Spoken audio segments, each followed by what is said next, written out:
Brought to you by the Bose A20 Aviation headset, their most advanced pilot headset ever, and by XMWX Satellite Weather. Never fly blind again. Hi, I'm Steve Barber with the Commemorative Air Force out of the Southern California wing, Camarillo, California. And I'm standing in front of an A6M3 Zero we brought out from California for the air show.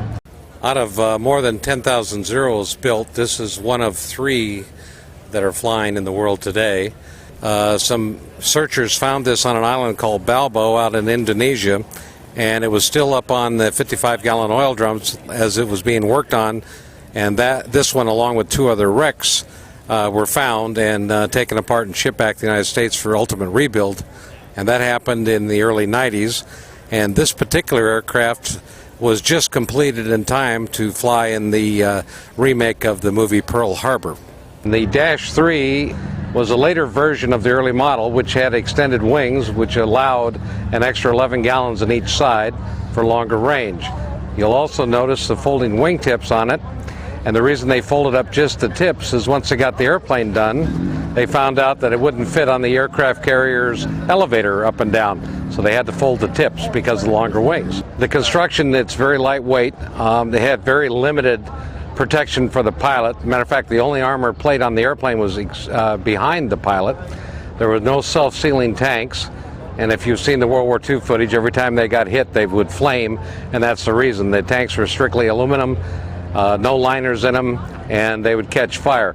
You also notice, if you look at the windscreen on this, on the Mustangs and all the other fighters of America, they had bulletproof glass which would stop a 50 caliber bullet.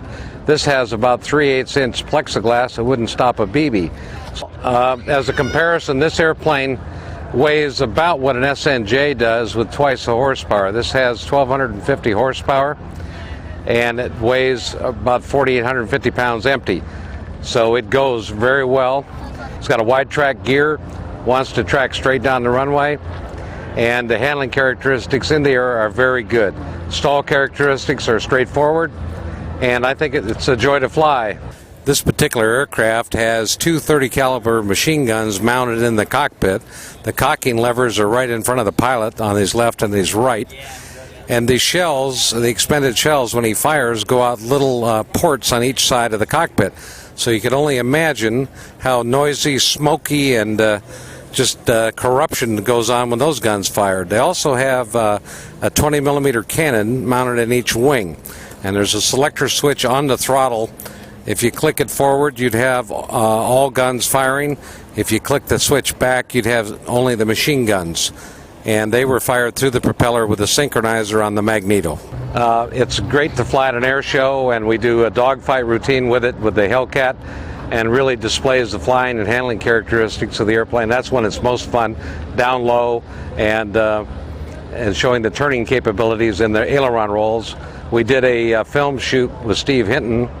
He was flying a Corsair, and they had us doing rolls in him in my tail.